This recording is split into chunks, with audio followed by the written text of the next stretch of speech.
Hello दोस्तों, happiest minds के बारे में वीडियो में बात करेंगे। क्वार्टर 3 के रिजल्ट्स आए हैं, कैसा बिजनेस का गाइडेंस है, क्या इंपॉर्टेंट नंबर्स, सब कुछ वीडियो में बात करेंगे।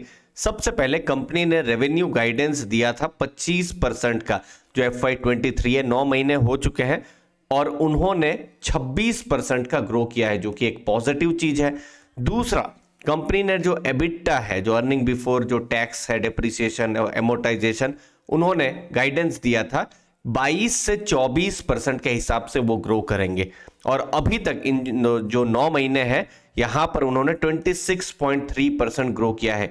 तो दो पॉजिटिव नंबर्स हमको देखने को मिल रहे हैं जब हम वीडियो की शुरुआत कर रहे हैं। अब कैसा यहां पर ग्रोथ रहा है, जैसे आप रेवेन्यू अगर आप देखेंगे क्वार्टर ऑन क्वार्टर 3.2% यहां पर इंक्रीज हुआ है।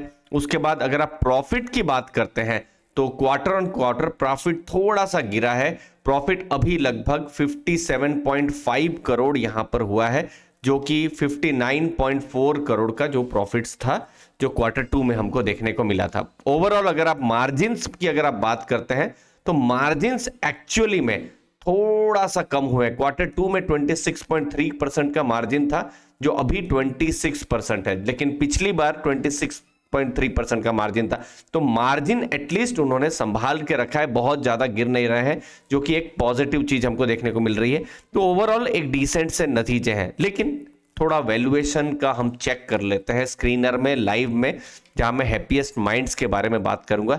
देखिए, कंपनी के हमने ग्रोथ के नंबर्स देखे, जहां पर हमको बहुत स्ट्रांग नंबर्स देखे, लेकिन आप फिर भी देखेंगे पिछले एक साल में अगर आप शेयर होल्डर हैं तो बहुत ही अच्छा एक्सपीरियंस नहीं रहा होगा, क्योंकि आप जैसे यहां देख सकते हैं, अगर आप पीई रेशियो देखेंगे एक साल का, मीडियन पीई रेशियो 72.7 है।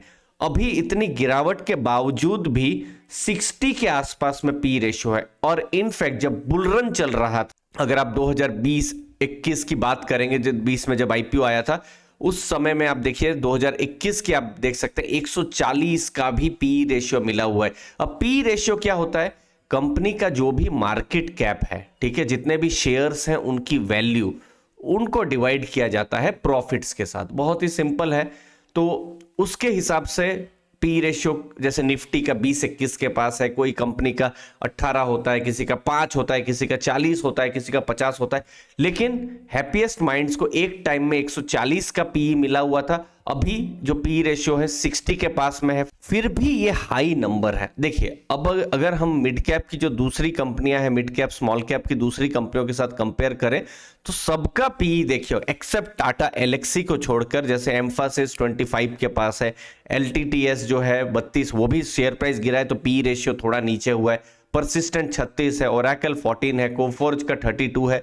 उनके साथ कंपेयर भी किया जाए तो भी सबसे महंगे शेयरों में टाटा एलेक्सी और हैप्पीएस्ट माइंड्स है। तो देखिए, जब भी हाई पीई मार्केट किसी स्टॉक को देती है तो बहुत ज्यादा एक्सपेक्टेशन रहता है कि वो ग्रोथ भी उस हिसाब से करे। अगर हम कंपेयर करें जो लार्ज कैप कंपनियां हैं, जैसे इन्फोसिस, टीसीएस, एचसीएल, उनके जो पी रेशियो है अगेन 18 से 25-26 के बीच में है। तो आईटी कंपनियों को हमने देखा है 20 से 30-35 के पी रेशियो में ट्रेड होते हुए। स्मॉल कैप, मिड कैप थोड़े कभी कभी ज्यादा ट्रेड हो भी सकते हैं, क्योंकि वहां पर ग्रोथ की गुंजाइश ज्यादा होती है। लेकिन 50-60 अगेन 100 तो बिल्कुल ही अनसस्टेनेबल था। अब तो चीजें थोड़ा सा, मैं कह रहा हूं, थोड़ा आसमान से थोड़ा नीचे आ रही है, लेकिन अभी भी थोड़ा सा महंगा है। बट यस, मार्केट को अगर फ्यूचर में लगता है कि ये जो ग्रोथ है कंटिन्यू हो पाएगा, ग्रोथ होता रहेगा, तो ये पी जस्टिफाई कर सकता है। बट ये मार्केट के ऊपर है दोस्तों। अब हम बात करेंगे किस हिसाब से रेवेन्यू ग्रोथ हुआ है।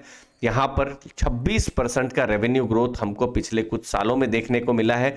अगर हम क्वार्टर ऑन क्वार्टर भी देखें तो रेवेन्यू जैसे पिछले साल 292 करोड़ का था, जो इस बार 374 करोड़ हुआ है। तो एक चीज है, ग्रोथ कर रही है कंपनी, हाई ग्रोथ कर रही है, लेकिन साथ साथ कंपनी का जो स्टॉक है वो सस्ता भी नहीं है। एबिटा आप देख सकते हैं किस हिसाब से मार्जिन बढ़े हैं, 16% से 26% मार्जिन, 61% सीएजीआर के हिसाब से ये ग्रोथ हुआ है। तो इसीलिए मार्केट ने इनको एक तरीके से रिवॉर्ड भी किया हुआ है। अब यहां पर देख सकते हैं 11 क्वार्टर 25% से उनका मार्जिन हमेशा इंक्रीज रहा है। नेक्स्ट नंबर, जो एम्प्लॉइज एट्रिशन, जॉब कैसा छोड़ रहे हैं, ये हम देख सकते हैं कि क्वार्टर ऑन क्वार्टर ये कम हो रहा है 24.4% से अभी 21% यहां पर हो गया है। लास्ट में ज्योग्राफी के बारे में बात करेंगे। मैक्सिमम बिजनेस यूएस से आता है, यहां पर यूरोप का बहुत बड़ा कंट्रीब्यूशन नहीं है जो बाकी बहुत सारी आईटी कंपनीज में हम देखते हैं। यहां पर यूएस के ऊपर पूरा बिजनेस डिपेंडेंट है। फिर डिजिटल इंफ्रा और क्लाउड का मेन बिजनेस है, रेवेन्यू वहां से आते हैं। उसके बाद एसएएस जो सॉफ्टवेयर एज ए सर्विस जो है वहां से उनका बिजनेस है। बाकी एडुटेक, हाईटेक्स, रिटेल वहां पर भी उनका बिजनेस है। तो ओवरऑल नतीजे जो आए हैं, ग्रोथ किया है कंपनी ने, बिजनेस भी यहां पर अगर रेवेन्यू की बात करें, प्रॉफिट्स की बात करें तो ग्रो कर रही है, लेकिन मार्केट और ज्यादा ग्रोथ एक्सपेक्ट कर रही है क्योंकि यहां पर हाई वैल्यूएशन उनको मिला है। अब ओवर टू मार्केट की मार्केट इन नंबर्स को कैसे रीड करती है और रिएक्ट करती है, अपने व्यूज जरूर बताइएगा कमेंट सेक्शन में। मुझे उम्मीद है आपको वैल्यू मिली होगी। आपके इस समय के लिए दोस्तों बहुत बहुत धन्यवाद। थैंक यू दोस्तों।